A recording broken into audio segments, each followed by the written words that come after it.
Nomor 50 dipersilahkan. Siapa yang hadir?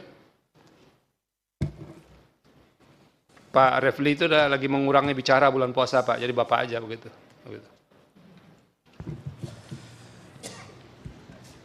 Baik, Yang Mulia. Silakan, siapa Hari yang ini, hadir?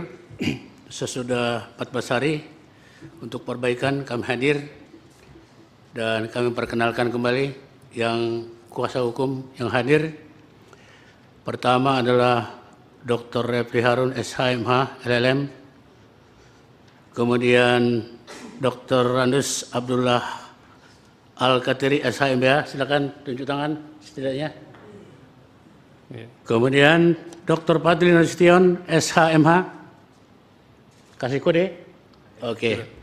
Sudah Pak, Kemudian biasa aja Pak. Nggak usah. Joni Silalahi, Sarjana Hukum. Oke. Kemudian M. Tony Soehartono, SH. Kemudian saya sendiri, Jahmada Girisang, SHMH.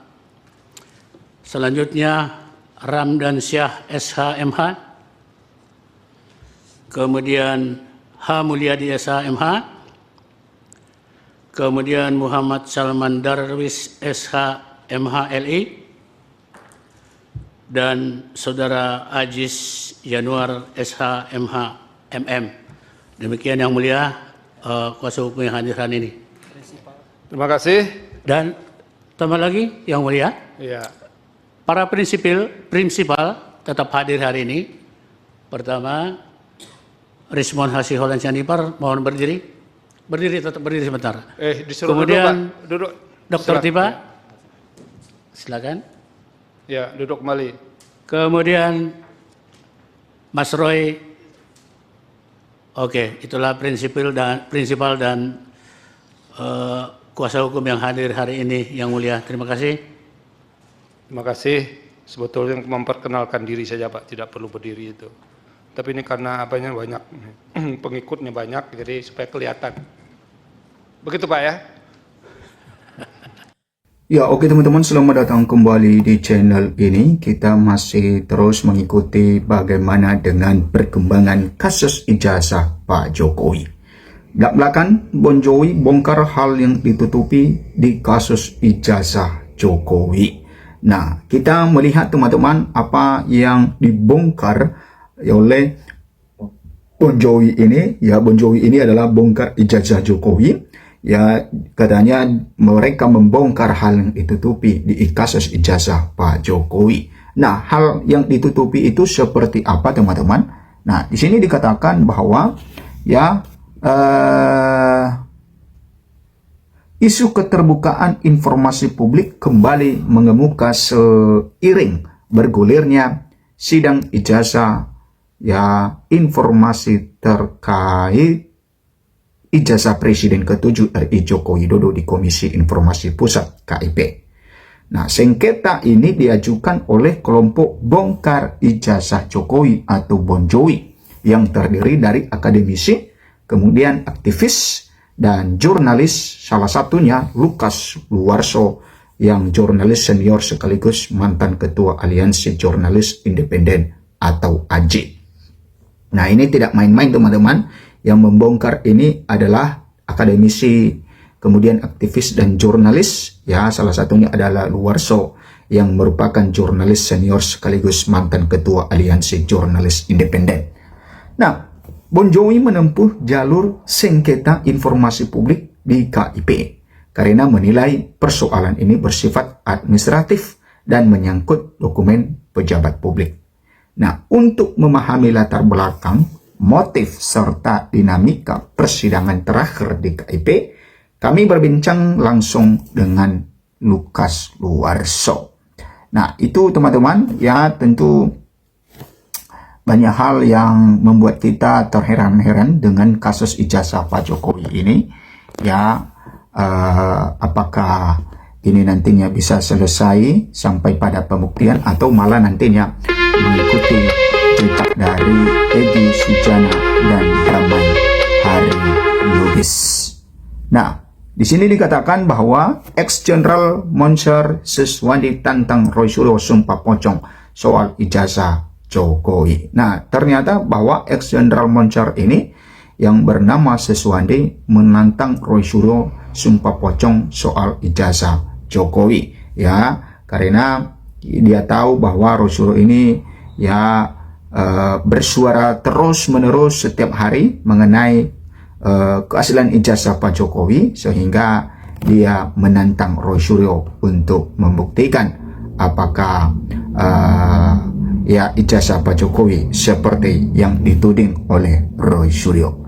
Nah, di sini dikatakan Purnawirawan Brigjen Pol Purn Seswandi menantang Roy Suryo melakukan sumpah pocong untuk membuktikan tudingan ijazah palsu Presiden ke-7 RI Joko Widodo, ya, dengan menyatakan siap menanggung biaya pelaksanaannya. Nah, ternyata bukan hanya mendorong atau menantang Roy Suryo, teman-teman, tapi katanya akan menanggung biaya ketika itu dilakukan. Nah, yang menjadi pertanyaannya, apakah nantinya Roy Suryo akan menerima tantangan ini atau tidak? Nah, tapi rasa-rasanya pasti tidak akan menerima, teman-teman, karena tentu Roy Suryo tidak menghabiskan waktunya hal-hal seperti itu. Yang dia fokuskan adalah untuk membuktikan ijazah Pak Jokowi nantinya bisa masuk di persidangan, apakah asli atau tidak. Kalau soal ya hal tersebut pasti Roy Suryo tidak akan menanggapinya tentunya, ya, karena dia juga tidak akan menghabiskan energinya hanya hal-hal seperti itu. Tantangan itu disampaikan pada Kamis 22 Januari tahun 2026 ini yang menilai tuduhan Roy Suryo tidak berdasar. Nah, kemudian teman-teman, sebab menurut Seswandi yang bersangkutan belum pernah melihat atau memegang ijazah Jokowi, sehingga dinilai tidak memiliki kapabilitas menyimpulkan keaslian dokumen tersebut. Nah, sumpah pocong yang dikenal sebagai tradisi masyarakat Jawa Muslim untuk membuktikan kebenaran suatu tuduhan diajukan Seswandi sebagai cara menunjukkan keyakinan atas kebenaran pernyataannya. Nah, ternyata bahwa ini adalah untuk membuktikan ya benar atau tidak ya tentang apa yang sering disuarakan oleh Roy Suryo, sehingga ya ini menjadi satu keyakinan atas kebenaran pernyataan yang sering disampaikan. Seswandi sendiri merupakan ekspati Polri dengan jabatan terakhir yaitu Direktur Narkoba Bareskrim Polri, pernah menjabat Kapolres Cirebon Kota ya 2002 sampai tahun 2004, dan kini aktif di kegiatan sosial yaitu organisasi kemasyarakatan serta profesi advokat. Nah, kemudian teman-teman, ya tentu ya apakah nantinya seperti yang saya sampaikan tadi bahwa ya Roy Suryo akan menerima tantangan ini atau tidak. Nah, tergantung dari Roy Suryo-nya.